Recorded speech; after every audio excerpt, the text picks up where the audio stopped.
في كلام انجليش بيتنطق بشكل خطأ جدا، كلمات شائعة جدا جدا وبتنطق بشكل خطأ جدا. يلا نتعرف مع بعض. لما حد بيقول لحد شكرا مثلا بيقول له thank you thank you thank thank your thanks out. اسمها thank you مش thank you خالص على فكرة. thank you thank your thanks out.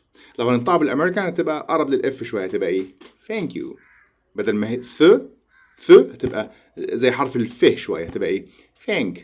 thank you very much thank you very much thank you أو thank you. لكن ما فيش حاجة اسمها thank you، دي كلمة تانية خالص. وكلمة think I think so I think، ما فيش حاجة اسمها think. لا، في كلمة اسمها think على فكرة بس لها معنى تاني. think معناها حوض على فكرة، الحوض أو think ده كلمة تانية خالص. يبقى I think.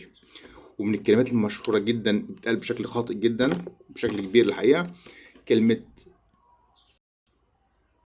special و social. special يعني خاص، special shall special social زي كلمة social media اللي هي الميديا المجتمعية اللي هي زي الفيسبوك واليوتيوب والانستجرام وكل دوت، اسمها social media social، اسمها social مش نطق تاني no social. special خاص، social commercial يعني تجاري. فبالانجلش بنطق الكلمات دي كده shall مش شيال no. في الانجليش مفيش حاجه اسمها شيال، مفيش نطق الشيال ده في الانجليش خالص خالص.